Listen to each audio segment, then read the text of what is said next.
Oi, aqui é o Rodrigo Vilela e hoje eu vou fazer um vídeo falando sobre as origens do gênero de terror no Japão. E também vou falar um pouco sobre o mangá Fragmentos do Horror, de Junji Ito.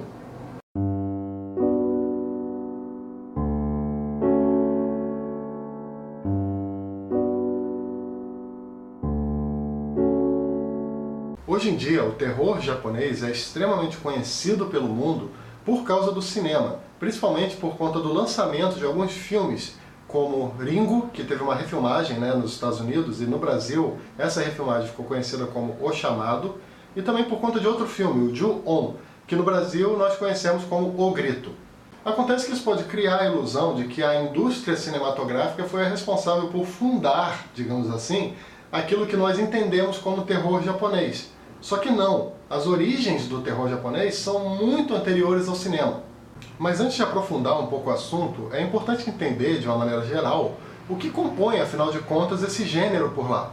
Basicamente, os japoneses são mestres no terror psicológico. Eles têm a capacidade de te deixar num estado tremendo de expectativa e tensão.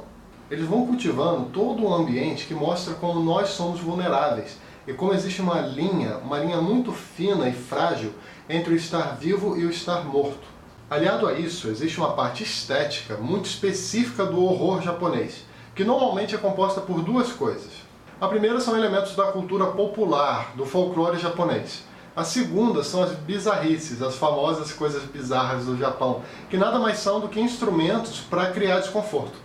Ao que parece, essa ideia de terror japonês tem origem lá no início do período Edo, no início do século XVII, quando a família Tokugawa passa a governar o Japão. Assim como no Ocidente tínhamos a tradição de contar histórias fantasiosas para as crianças, os contos de fadas, no Japão também existia essa prática. Muito do folclore japonês era transmitido dos mais velhos para os mais jovens, sendo que o diferencial, digamos assim, do caso japonês é que boa parte dessas histórias contém elementos sobrenaturais que são muito assustadores. Nesse tipo de história era muito comum retratar alguns seres que fazem parte da mitologia japonesa. Tem, por exemplo, um tipo de criatura conhecida como yokai, que são demônios e monstros. Eles possuem vários poderes, são bem mais fortes que os seres humanos, o que impede qualquer tipo de reação por parte do homem.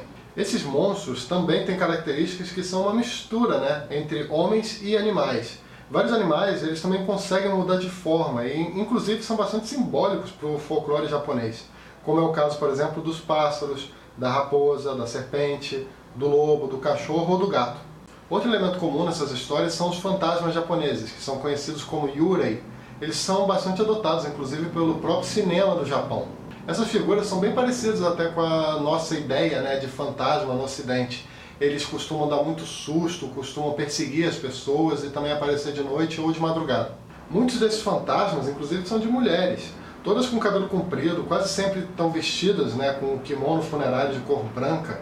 Além disso, eles têm vários tipos de fantasma também. Tem desde os fantasmas que querem vingança, até os de mulheres que morreram no parto, ou o de pessoas que morreram no mar, o de crianças bagunceiras, os que seduzem os vivos e muitos outros. As histórias propriamente de terror no Japão, mais nas origens, eram conhecidas como kaidan e eram transmitidas normalmente através de uma narrativa oral. O kaidan naqueles tempos se popularizou bastante por causa de um jogo conhecido como Hyaku Monogatari, que significa literalmente 100 histórias. O jogo funciona da seguinte maneira: você fica num local, normalmente uma sala, com várias pessoas. Cada uma acende uma vela. A ideia é que cada pessoa conte uma história de terror que não pode ser ficcional, não pode ser uma história inventada ali na hora, mas tem que ser baseada em alguma experiência, seja uma experiência sua, seja uma experiência de algum familiar seu. Antes de começar a contar a própria história, a pessoa tem que apagar a sua vela.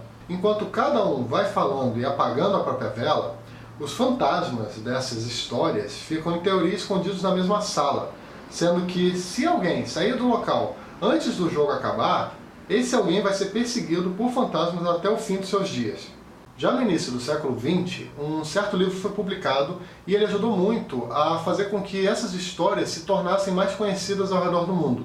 O livro tem exatamente esse nome, Kaidan, e foi escrito por um grego com nacionalidade irlandesa e japonesa conhecido como Lafcadio Hearn. No Brasil tem essa versão aqui em e-book, que foi traduzida pela Christiane Sato como Kaidan, Contos do Sobrenatural.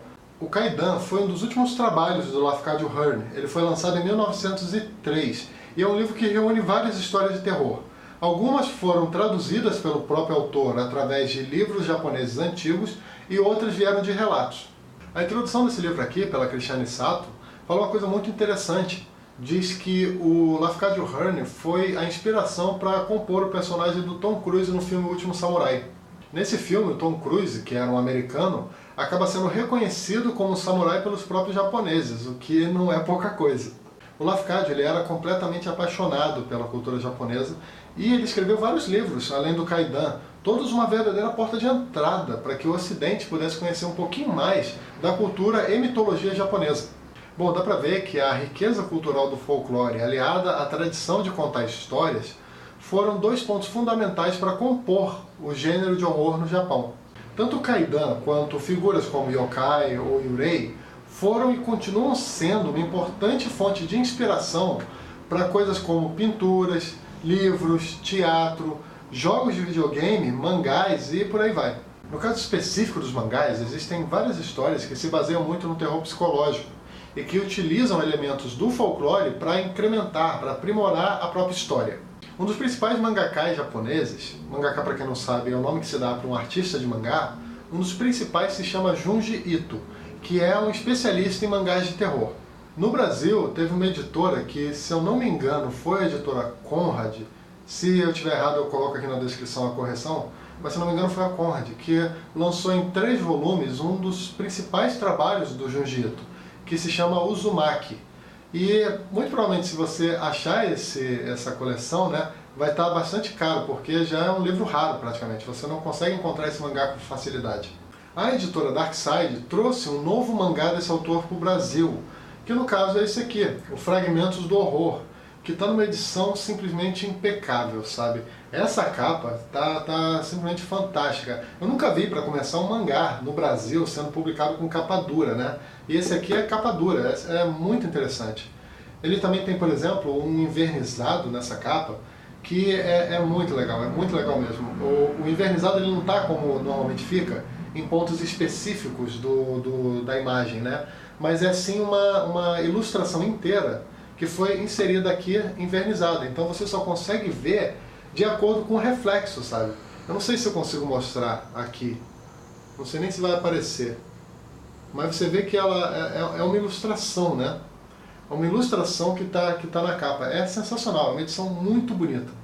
Já a imagem principal da capa mesmo, desse garoto berrando aqui, ela é claramente inspirada naquele quadro, O Grito, do pintor norueguês Edvard Munch. O legal é que vários detalhes dessa capa são referências às histórias de terror do próprio mangá. Esse indivíduo que está berrando, por exemplo, faz parte de uma história de um garoto que teve o próprio pescoço cortado e que tem que ficar segurando a cabeça para ela não cair. Esse mangá ele tem alguns pontos em comum aí com aquele livro que eu citei anteriormente, o Kaidan, do Lafcadio Hearn, porque ele é composto por pequenas histórias de terror, né, como o nome diz, né, fragmentos do horror. São no total 8 histórias.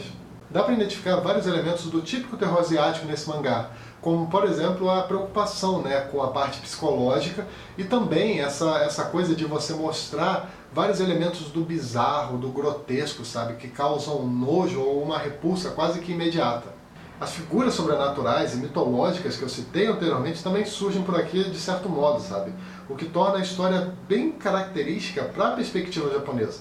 Tem um conto, por exemplo, sobre uma mansão muito estranha, tem sobre fantasmas, o Yurei, né, que eu tinha falado anteriormente também, tem sobre dissecação e por aí vai, sabe. Eu não cheguei a ficar com medo das histórias, sabe, mas tem algo na narrativa, na parte gráfica também, que não me deixava esquecer o que eu tinha visto. Eu acho que esse é o grande poder desse mangá, né, é como se alguns dos fragmentos do horror ficassem com você por bastante tempo. Se você gosta de mangás, ou até não tem tanta afinidade com mangá, mas gosta do gênero de terror, principalmente o terror asiático, esse trabalho do Junji Ito, o Fragmentos do Horror, é uma coisa que, sinceramente, você precisa conhecer. Bom, é isso. Esse vídeo ficou um pouco maior, né, do que os outros vídeos que eu costumo colocar por aqui, mas esse é um tema que eu já queria trabalhar faz tempo, sabe? Trazer esse tema aqui para o canal, da formação, das origens do gênero de terror japonês. E com o lançamento desse excelente mangá, o Fragmentos do Horror, eu vi a oportunidade de trabalhar finalmente esse assunto aqui no canal do Leia Pra Ver.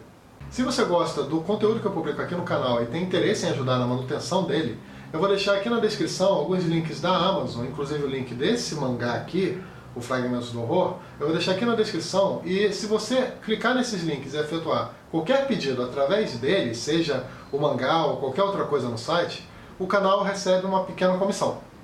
E aquilo de sempre, se gostou do vídeo, dá uma curtida que ajuda bastante o canal, se inscreve aqui embaixo para ficar sabendo das novidades, também deixa um comentário falando se você gosta desse gênero de terror asiático, se você já leu esse mangá, se você gosta de mangás de terror. Também compartilhe esse vídeo para os seus amigos através das redes sociais, principalmente aquele amigo que gosta do Japão, que gosta da cultura japonesa. E eu também quero te convidar para visitar o meu blog, o leiaparaviver.com.br. Beleza? Então é isso aí. Até o próximo vídeo. Tchau!